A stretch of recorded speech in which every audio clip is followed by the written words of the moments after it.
Pay attention to this living room footage from a nanny cam hidden inside a bookshelf. Two children, ages 4 and 6, sit motionless on a couch while their babysitter scrolls through her phone. And within the next 47 minutes, both of those children will vanish from this house, and the woman responsible for their safety will tell police a lie so brazen that it will take investigators 72 hours to unravel. This is the story of Emma and Lucas Whitfield and the 22-year-old babysitter who nearly destroyed their family. But to understand how two children could disappear from their own home in broad daylight, we need to go back 3 weeks before that footage was recorded, to a moment when Rachel and David Whitfield believed they had finally found someone they could trust. The Whitfields lived in Cedar Grove, a quiet suburb 40 minutes outside of Charlotte, North Carolina, the kind of place where neighbors still wave from their driveways and children ride bikes until the streetlights flicker on. Rachel, 34, worked as a pediatric nurse at Mercy General Hospital, pulling 12-hour shifts 3 days a week. David, 37, managed a regional distribution center for a logistics company, which meant unpredictable hours and occasional weekend emergencies. For 2 years, they'd relied on Rachel's mother, Linda, to watch Emma and Lucas whenever their schedules collided. But in January of 2023, Linda suffered a minor stroke. She recovered well, but her doctors were clear. The stress of chasing 2 young children was no longer advisable. The Whitfields needed help. Rachel posted on 3 different neighborhood apps and a local Facebook group for parents. She was specific about what she wanted: someone with experience, references, CPR certification, and availability for weekday afternoons. Within 48 hours, she had 11 responses. Most were teenagers looking for spending money. A few were older women whose references didn't check out, but one application stood out.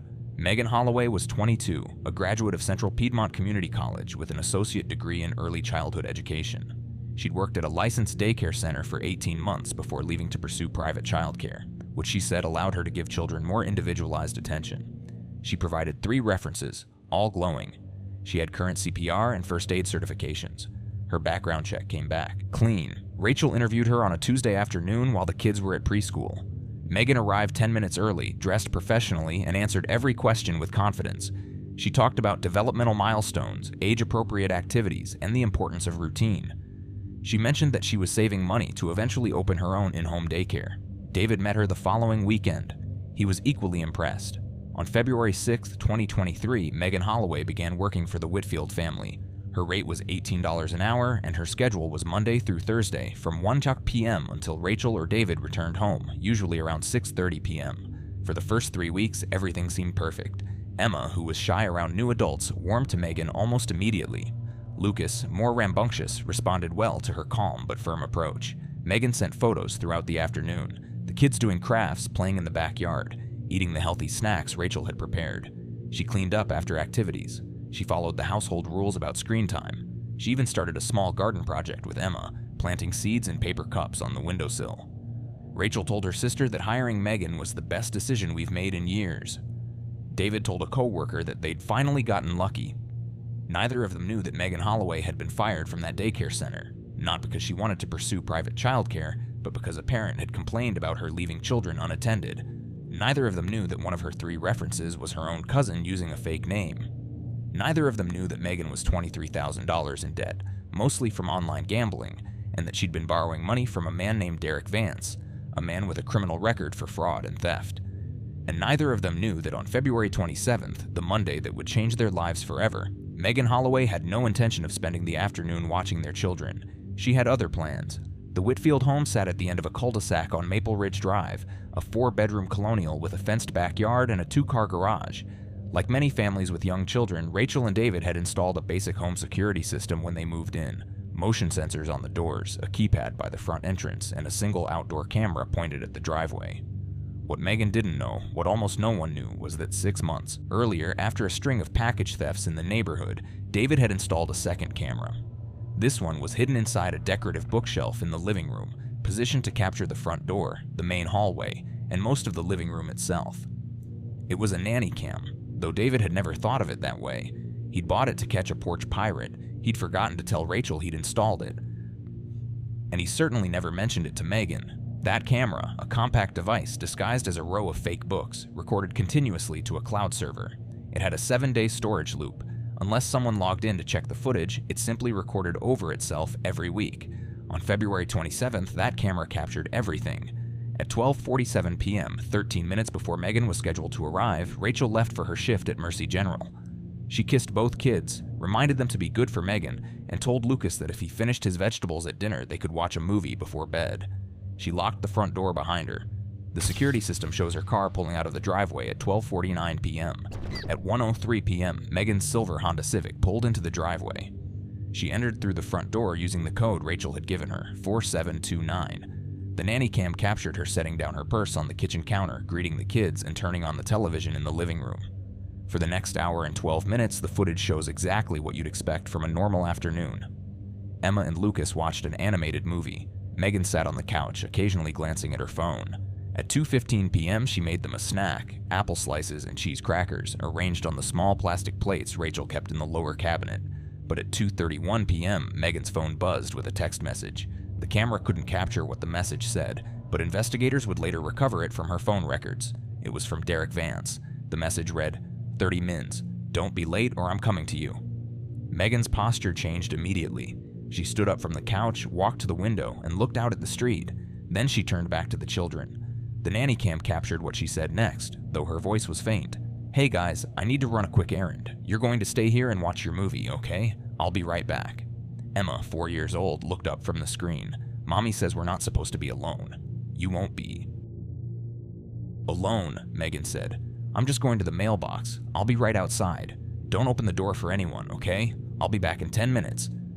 She grabbed her keys and her purse. At 2:34 p.m., Megan Holloway walked out the front door, got into her car, and drove away. She left a 4-year-old and a 6-year-old alone in the house. The nanny cam kept recording. For the first several minutes, nothing unusual happened. Emma and Lucas continued watching their movie.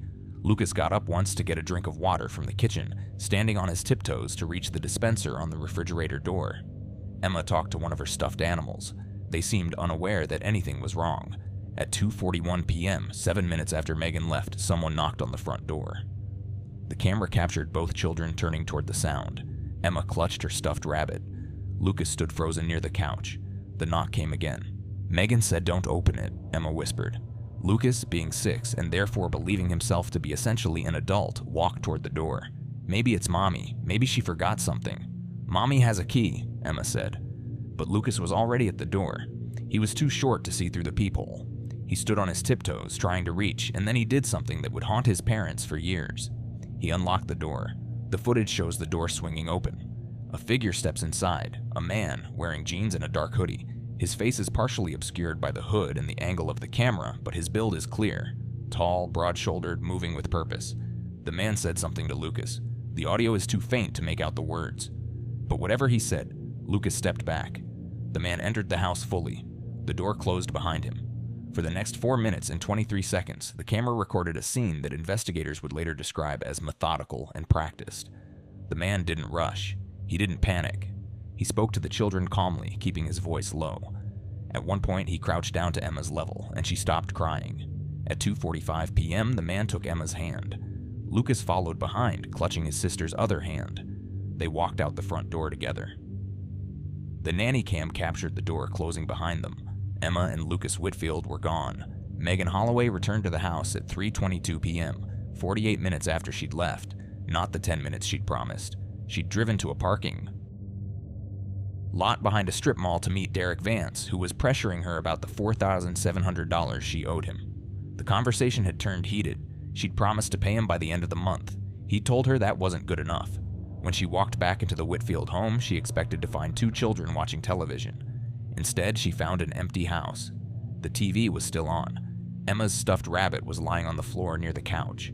Lucas's sneakers, the ones with the light-up soles that he refused to wear inside, were sitting by the front door. But the children were gone. Megan would later tell police that her first thought was that they were hiding. She searched the house, calling their names. She checked under beds, in closets, behind the shower curtain in the bathroom. She checked the backyard, the garage, the basement storage area. Nothing. At 3:31 p.m., Megan Holloway called 911. The call lasted 7 minutes and 12 seconds. Investigators would later analyze every word, every pause, every inflection. Here's what she told the dispatcher. She'd been watching the kids all afternoon. They'd been sitting on the couch, watching a movie. She'd gone to the bathroom just for a few minutes, and when she came out, they were gone. She didn't know how long they'd been missing.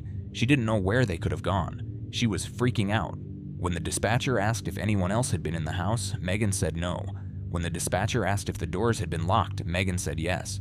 When the dispatcher asked if she'd seen or heard anything unusual, Megan said no. Every answer was a lie. Cedar Grove Police Department received the call at 3:32 p.m. The first officer, Patrol Deputy Marcus Chen, arrived at 3:41 p.m. By 4 p.m., there were 6 officers on scene, a K-9 unit en route, and a perimeter being established around the neighborhood. Megan Holloway stood in the driveway, crying. She told Officer Chen the same story she told the dispatcher. She'd been in the bathroom. The kids had been watching TV. She came out and they were gone. It didn't make sense. 2 children, ages 4 and 6, don't simply vanish from a locked house. They don't walk out the front door without their shoes. They don't leave behind their favorite toys. But at that point, no one had any reason to believe Megan was lying. She was distraught. She was cooperative. She'd called 911 herself. And there was no obvious evidence of foul play, no broken windows, no signs of forced entry, no blood, no struggle. The working theory in those first critical hours was that the children had somehow gotten out of the house on their own and wandered off. Maybe Emma had wanted to find a neighbor's cat. Maybe Lucas had decided to explore. Kids that age were unpredictable, so the search focused outward. Officers canvassed the neighborhood. The K-9 unit picked up a scent trail, leading from the front door to the sidewalk, where it abruptly ended, likely where the children had gotten into a vehicle. That detail should have raised alarms. A 4-year-old and a 6-year-old don't walk to the sidewalk and get into a stranger's car voluntarily, not without screaming, not without someone noticing. But in the chaos of those first hours, with frantic parents arriving home, with neighbors flooding into the street, with the sun beginning to set, the implications of that scent trail weren't fully examined. Rachel Whitfield received the call from Officer Chen at 3:58 p.m., just as she was finishing a blood draw on a 7-year-old patient. The words didn't make sense at first. "Your children are missing. Your babysitter called 911. We need you to come home immediately." Rachel would later describe the drive home as being underwater. She remembered very little of it, just the white-knuckle grip on the steering wheel, the way her hands wouldn't stop shaking, the prayer she kept repeating under her breath. Please let them be okay. Please let them be okay. David received the call 3 minutes later. He was 45 minutes away at a distribution facility in Gastonia. He broke every speed limit getting home and still didn't arrive until 4:47 p.m. By then, Rachel was standing in her living room, surrounded by officers, being asked questions she couldn't answer. When did you last see your children? What were they wearing? Do they have any medical conditions? Has anyone made threats against your family? Does your husband have enemies? Do you? And throughout it all, Megan Holloway sat on the couch, repeating her story. She'd been in the bathroom. The kids were watching TV. She came out and they were gone. Rachel looked at her, this young woman she'd trusted, this person she'd invited into her home, into her children's lives, and she wanted to believe her. She wanted to believe that this was some terrible accident, some inexplicable tragedy that no one could have prevented. But something felt wrong. Rachel couldn't identify it. At first, it was just a feeling, a mother's intuition, a whisper in the back of her mind that something about Megan's demeanor was off. She was crying, yes. She seemed upset, yes. But there was something missing behind her eyes, some quality of genuine panic that Rachel would have expected from someone who had just lost 2 children in their care. Later, Rachel would describe it as watching someone perform grief rather than feel it. But she didn't say anything to the police, not yet. Because what could she say? I have a bad feeling? That's not evidence, that's not proof, that's just a desperate mother looking for someone to blame. So the investigation continued and Megan's story held, and for the next 31 hours, everyone believed that Emma and Lucas Whitfield had somehow wandered away from their own home. It was David who thought of the camera. At 11:42 p.m. on February 27th, almost 9 hours after his children vanished, David Whitfield was sitting at his kitchen table surrounded by missing child flyers that a neighbor had volunteered to print. He'd given the same statement to 3 different officers. He'd called every relative, every friend, every coworker who might have any information. He'd driven through the neighborhood himself, shouting his children's names from the window of his car. And now he was sitting in his kitchen, feeling utterly helpless, when his eyes fell on the bookshelf in the living room. The bookshelf with the hidden camera. He'd forgotten about it.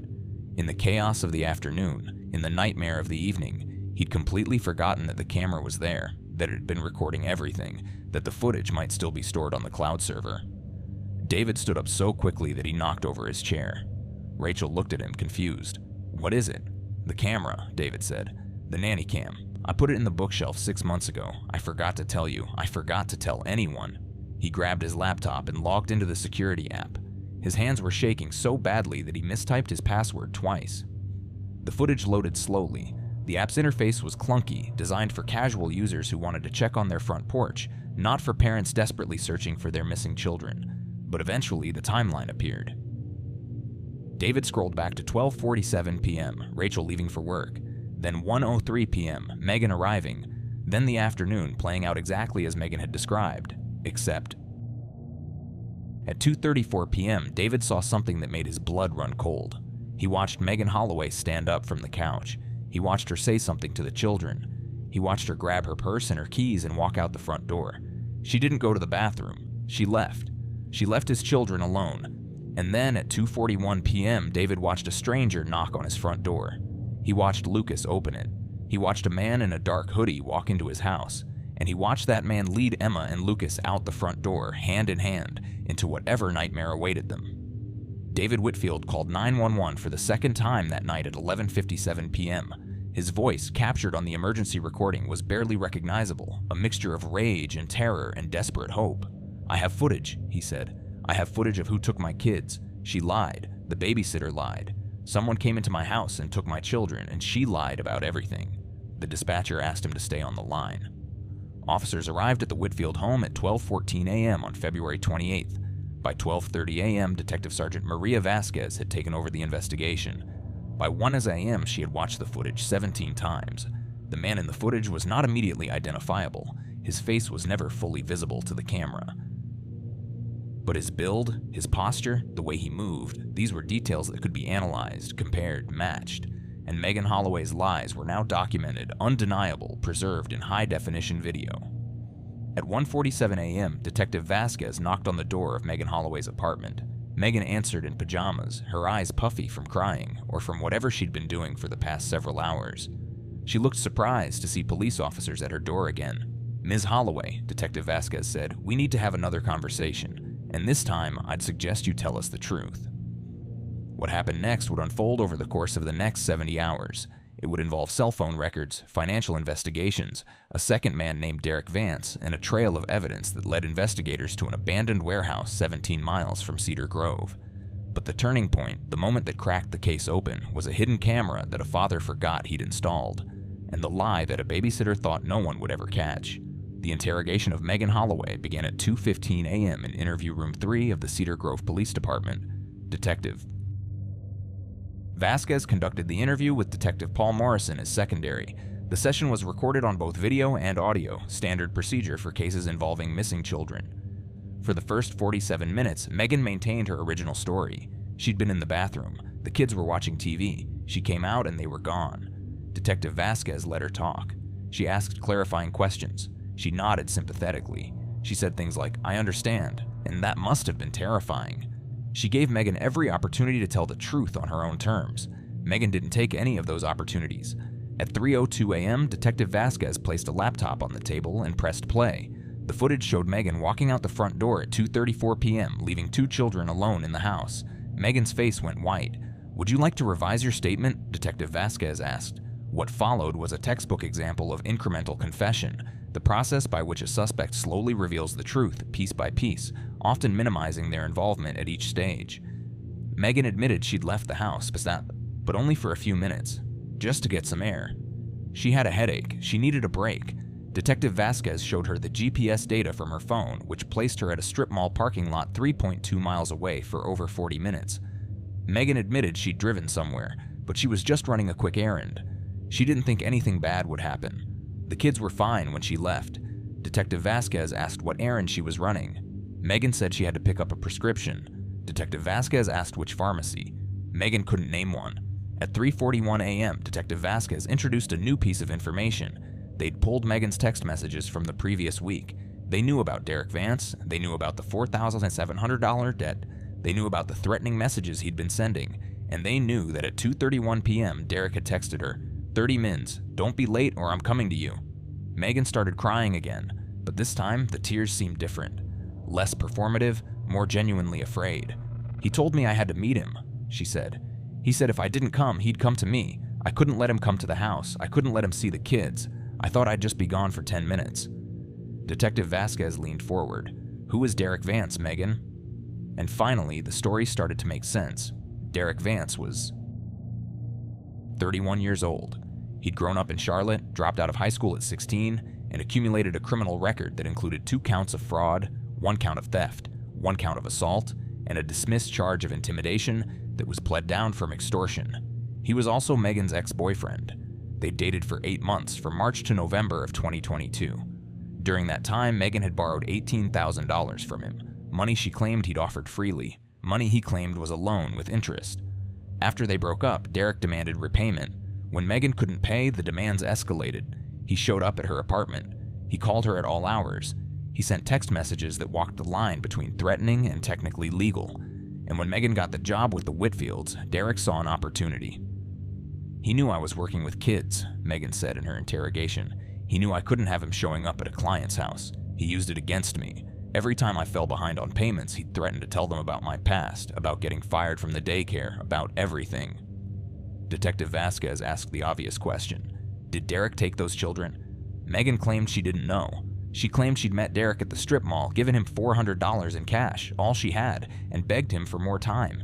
She claimed he'd kept her there for almost an hour, pressuring her, threatening her before finally letting her go. She claimed she had no idea that anything had happened at the Whitfield house until she walked in and found it empty, but Detective Vasquez had been doing this job for 17 years, and she recognized the careful architecture of a half-truth. Megan, she said, we're going to find Derek. We're going to find those children, and when we do, we're going to find out exactly what you knew and when you knew it. This is your last chance to help yourself. If you had any involvement in what happened to those kids, you need to tell me now.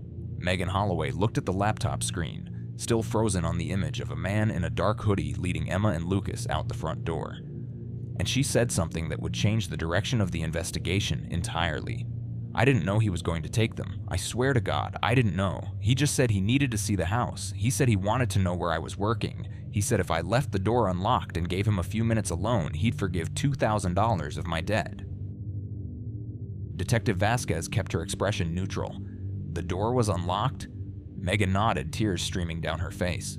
I disabled the alarm and left the front door unlocked. I didn't think he'd actually come inside. I thought he just wanted to look around, maybe see if there was anything worth. I didn't think he'd take the kids. Who takes kids? I thought he'd just grab some jewelry or whatever and leave. I never thought. She couldn't finish the sentence. At 4:23 a.m. on February 28th, an arrest warrant was issued for Derek Vance. The charges included 2 counts of kidnapping, 1 count of burglary, and 1 count of conspiracy to commit burglary. A second warrant was issued for Megan Holloway. The charges, 2 counts of child endangerment, 1 count of conspiracy to commit burglary, and 2 counts of accessory to kidnapping. Megan was booked at 5:15 a.m. Her mugshot would later circulate widely on local news and social media, her tear-stained face becoming the symbol of a betrayal that every parent dreads, the person you trust with your children turning out to be the one who puts them in danger. But the arrests didn't bring Emma and Lucas home. They were still missing, and Derek Vance was nowhere to be found. The search for Derek Vance involved every resource available to the Cedar Grove Police Department and, within hours, the FBI. An Amber Alert was issued at 5 a.m. on February 28th. Derek's photograph, taken from his most recent arrest in 2021, was distributed to every law enforcement agency in North Carolina and the surrounding states. His known associates were contacted and questioned. His last known address, a rental property in East Charlotte, was searched. His vehicle, a 2017 black Dodge Charger, was flagged in every police database. But Derek Vance had vanished as completely as the children he'd taken. The investigation turned to his connections. Derek had spent time in various criminal circles, mostly low-level fraud and theft operations. He wasn't a gang member, wasn't connected to organized crime, didn't have the kind of infrastructure that would allow him to disappear completely. So where was he hiding? Detective Vasquez focused on the financial angle. Derek was pressuring Megan for money, which suggested he needed it. People who need money leave trails. They sell things, they borrow from others, they make desperate decisions. At 2 p.m. on February 28th, analysts flagged a transaction. Derek's prepaid phone, a burner he'd styled, purchased 3 weeks earlier, had been topped up with a $50 card bought at a convenience store in Huntersville, approximately 12 miles northeast of Cedar Grove. The store had security cameras. At 3:45 p.m., investigators obtained the footage. It showed Derek Vance purchasing the phone card at 9:47 p.m. on February 27th, more than 6 hours after Emma and Lucas were taken. He was alone in the footage. There were no children visible in the store or in the parking lot outside. But there was something else. Derek was wearing different clothes than the man in the nanny cam footage. In the Whitfield house, the intruder wore jeans and a dark hoodie. In the convenience store, Derek was wearing khaki pants and a gray jacket. He'd changed, which meant he'd gone somewhere between taking the children and buying the phone card. Somewhere he felt safe enough to change his clothes. Somewhere he might have left Emma and Lucas. Investigators pulled cell tower data for Derek's burner phone. The triangulation was imperfect. Burner phones don't ping as frequently as smartphones, but they were able to establish a general pattern of movement. After leaving the Whitfield house, Derek's phone had traveled northeast toward Huntersville. It had pinged a tower near an industrial area outside of town at approximately 3:30 p.m. Then it went dark for several hours before reappearing at the convenience store. That industrial area became the focus of the search. The zone in question covered approximately 4 square miles of warehouses, manufacturing facilities, and undeveloped land. It was the kind of area that saw heavy traffic during business hours and virtually none at night. The kind of area where someone could hide. At 6:00 p.m. on February 28th, search teams began canvassing the zone. K-9 units were deployed. A helicopter with infrared imaging swept the area from above. Nothing. The search continued through the night and into the morning of March 1st. Officers checked every building they could access, but many of the warehouses were locked, abandoned, or owned by companies that couldn't be reached after hours. At 7:15 a.m. on March 1st, more than 40 hours since Emma and Lucas were taken, a patrol officer named Jamie Rodriguez noticed something unusual.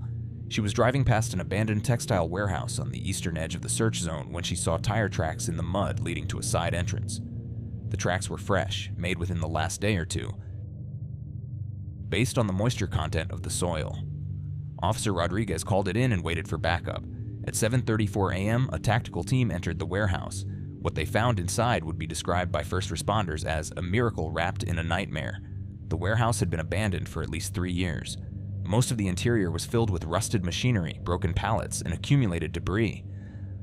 But in the far corner of the building, someone had created a makeshift living space. There was a mattress on the floor, a cooler filled with bottled water and snacks, a portable heater, a battery-powered lantern, and huddled together under a pile of blankets, dirty and frightened but alive, were Emma and Lucas Whitfield. The children had been left in the warehouse for over 40 hours. They'd been given food and water, but they'd been alone for most of that time, 2 small children in a dark, cold building, not knowing if anyone was coming for them. Emma was holding Lucas's hand when officers found them. She'd been telling him stories she later told a child psychologist to keep him from being scared. Stories about princesses and dragons and a mommy and daddy who would definitely come rescue them. She was 4 years old. The children were transported to Mercy General Hospital, the same hospital where their mother worked, for evaluation. Rachel and David Whitfield were notified at 7:52 a.m. They arrived at the hospital at 8:31 a.m. The reunion was captured by a hospital security camera. It shows Rachel running down the hallway, David right behind her. It shows them bursting through the doors of the pediatric unit. It shows them falling to their knees beside their children's beds, gathering Emma and Lucas into their arms, crying so hard they couldn't speak. The footage went viral within hours. It was shared millions of times across social media platforms, accompanied by captions like, "This is what real love looks like," and "Never give up hope." What the viral footage didn't show was the medical examination that followed. Emma had developed a mild case of hypothermia from the unheated warehouse. Lucas had a respiratory infection that would require antibiotics. Both children showed signs of acute stress reaction and would need months of therapy to process what they'd experienced. The footage also didn't show what the children told the investigators about their time in the warehouse. Emma remembered very little. She knew a man had taken them. She knew he'd told them they were going on an adventure. She knew he'd driven them somewhere and told them to stay quiet. She knew he'd left and never come back. Lucas remembered more. He remembered the man's voice. He remembered being scared. He remembered Emma trying to make him feel better. And he remembered one specific detail that would prove crucial to the investigation. He said he was going to get our mom, Lucas told investigators. He said our mom had something for him and he'd be right back. Derek Vance had never intended to hurt the children. He'd never intended to ransom them. His plan, as investigators would later piece together, was much simpler and much more pathetic. He'd taken Emma and Lucas as leverage. Derek believed that Megan would do anything to get those children back, including emptying the Whitfield's house of valuables, stealing cash from their accounts, or simply paying off her debt in full. He left the children in the warehouse and contacted Megan, demanding $25,000 for their safe return. but Megan had panicked. Instead of paying or negotiating, she'd called 911. And once the police were involved, Derek's plan fell apart. He couldn't return the children without being arrested. He couldn't contact Megan again without leading investigators to his location. He couldn't even check on Emma and Lucas without risking discovery. So he'd run. He'd abandoned 2 children in an unheated warehouse and fled the state. Derek Vance was apprehended on March 3, 2023 at a motel in Knoxville, Tennessee. He'd paid for the room with cash, money he'd withdrawn from an ATM in Charlotte using a stolen debit card. He was arrested without incident by FBI agents who tracked him through a combination of cell phone data, witness tips, and old-fashioned detective work. During his arrest, Derek maintained that he'd never intended to hurt the children. "I just needed the money," he said. "I was going to bring them back. I was always going to bring them back." Whether that was true, no one would ever know for certain. The legal proceedings that followed Emma and Lucas's rescue moved swiftly by the standards of the American justice system. Derek Vance was charged with 2 counts of kidnapping in the first degree, 2 counts of child endangerment, 1 count of burglary, and 1 count of conspiracy. He rejected multiple plea offers, apparently believing he could convince a jury that he'd never intended permanent harm. He was wrong. The trial began on September 11, 2023 in Mecklenburg County Superior Court. The prosecution's case was straightforward. The nanny cam footage, the children's testimony, delivered via closed-circuit television to spare them the trauma of facing their abductor, the physical evidence from the warehouse, and Derek's own incriminating statements. The defense attempted to portray Derek as a desperate man who'd made a terrible mistake, not a predator who deliberately targeted children. They argued that the kidnapping was situational, that Derek had panicked when his extortion scheme against Megan failed, and that the children were never in serious danger. The jury deliberated for less than 4 hours. On September 28, 2023, Derek Vance was found guilty on all counts.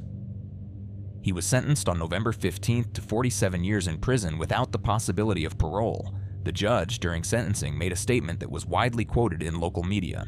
"Mr. Vance, you left 2 small children alone in an abandoned building for over 40 hours. You left them in the cold and the dark, with no guarantee that anyone would find them. The fact that they survived is not a testament to your mercy. It is a testament to the resilience of children and the dedication of law enforcement.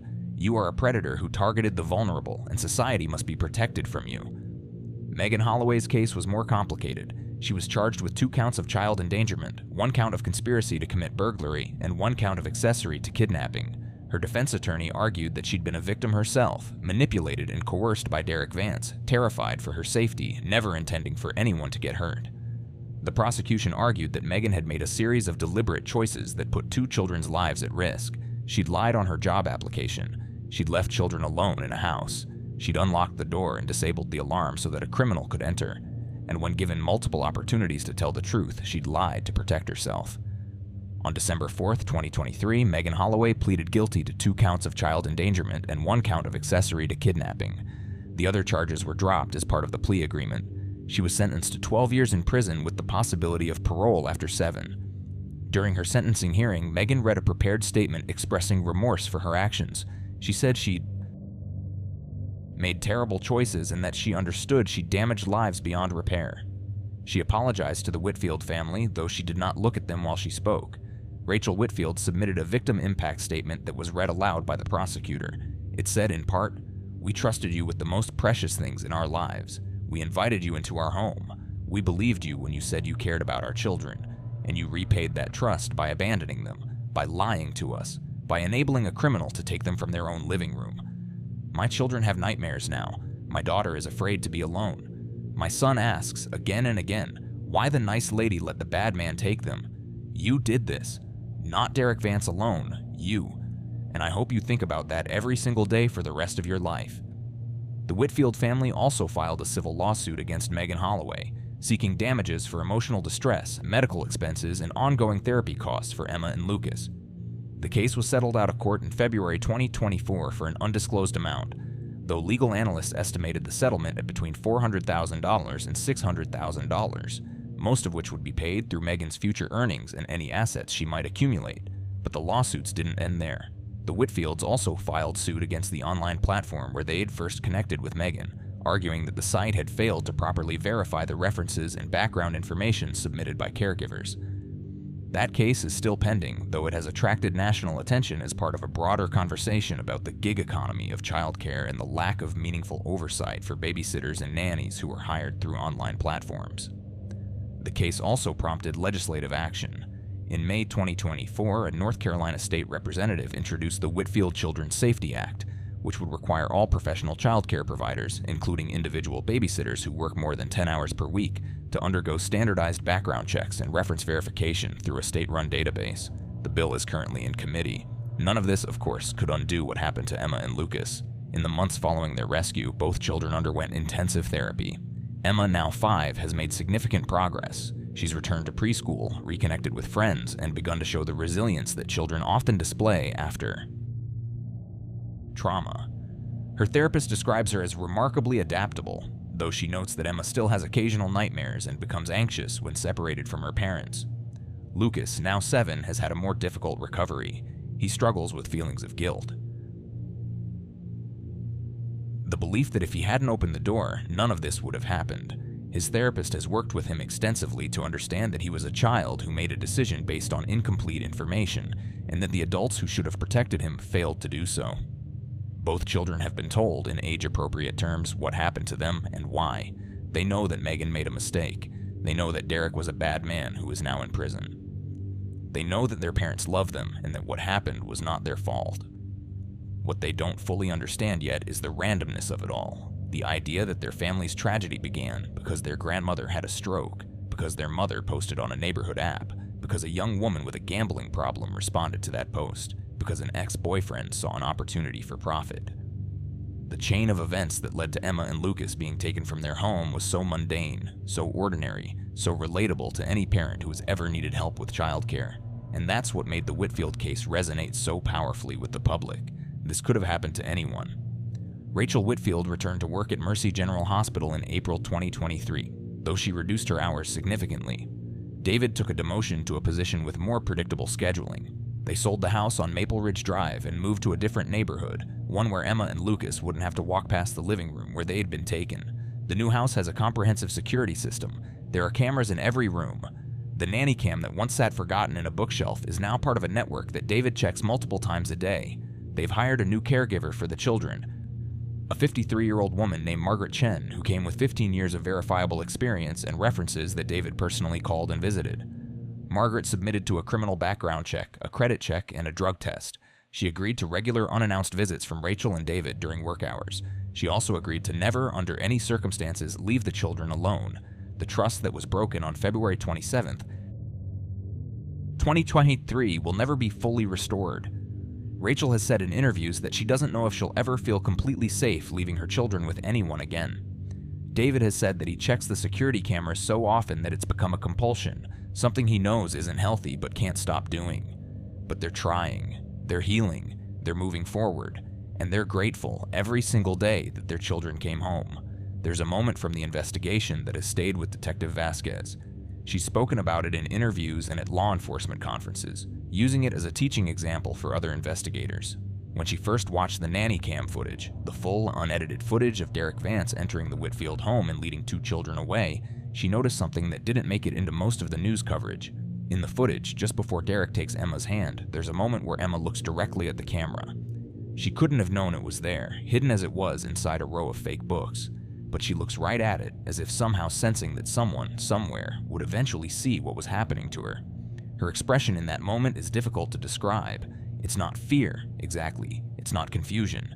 It's something closer to resignation, the look of a child who has learned, far too young, that the world contains dangers she cannot understand or control. Detective Vasquez has thought about that expression many times. She's thought about what it means to be 4 years old and to have your safety entrusted to an adult who doesn't deserve that trust. She's thought about the random cruelty of a world where children can be taken from their own homes because of debts they know nothing about, by people they've never met. And she's thought about the camera, the forgotten camera, the accidental camera, the camera that existed because a father wanted to catch a package thief and ended up saving his children's lives. If David Whitfield hadn't installed that camera, she said in one interview, we might never have found those kids. We might still be looking for them, or we might have found them too late. One decision, made months earlier for a completely different reason, changed everything. The Whitfield case has become a kind of parable in parenting circles and law enforcement training. It's cited as evidence for the importance of background checks, for the value of home security systems, for the need to trust but verify when it comes to childcare. But it's also a reminder of something darker, that there are no guarantees, that you can do everything right, check references, install cameras, ask all the right questions, and still be vulnerable to betrayal. That the people we trust can become the people who hurt us, sometimes deliberately, sometimes through negligence, sometimes through a chain of circumstances that no one could have predicted. The best any of us can do is prepare, pay attention, trust our instincts when something feels wrong, and hope that if the worst happens, there will be something, a camera, a witness, a lucky break, that brings our children home. Emma Whitfield turned 6 in September 2024. Her parents threw her a birthday party at a trampoline park, the first time she'd been to a party since before the kidnapping. She jumped and played and laughed with her friends, and for a few hours she looked like any other first grader celebrating her birthday. At the end of the party, Rachel asked her what her birthday wish had been. Emma thought about it for a moment, then said, "I wished that Lucas wouldn't be scared anymore." Rachel hugged her daughter and didn't say anything. She didn't know what to say. How do you respond to a 6-year-old who has learned to carry her brother's fears alongside her own? How do you explain that healing takes time, that some wounds don't close easily, that the world can be both beautiful and terrible in equal measure? You don't, Rachel realized. You just love them. You just keep loving them, and you hope that's enough. Lucas Whitfield is in 2nd grade now. He's gotten into building models, spacecraft and robots, and intricate Lego structures that cover most of his bedroom floor. His therapist says the building is good for him, that it gives him a sense of control and accomplishment that helps counteract the helplessness he felt during the kidnapping. He doesn't talk about what happened very often, but sometimes late at night he'll come to his parents' room and ask if he can sleep with them. He never says why, he doesn't have to. The Whitfields say yes every time. The case file on Emma and Lucas Whitfield was officially closed on December 15, 2023 after Derek Vance's sentencing. It runs to 847 pages and includes police reports, forensic analyses, interview transcripts, court documents, and the footage from the nanny cam that changed everything, the footage itself. Has been preserved as evidence and sealed from public release. The Whitfields have declined all requests to share it, and the police department has honored their wishes. Some media outlets attempted to obtain it through Freedom of Information Act requests, but the courts ruled that releasing the footage would violate the children's privacy and cause unnecessary additional trauma. So the footage remains unseen by the public, those images of a man in a dark hoodie leading 2 small children out of their own home, of a 4-year-old girl looking at a hidden camera as if pleading for someone to help. Perhaps that's for the best. Some things shouldn't be watched for entertainment. Some stories shouldn't need to exist at all. What remains is the aftermath. 2 children learning to trust again, 2 parents learning to let go of constant fear, a community reminded of the fragility of safety, and a system, imperfect but persistent, that ultimately brought Emma and Lucas home. The babysitter told police the missing kids were watching TV, but the hidden camera told a different story. And in the end, the camera's story was the one that mattered.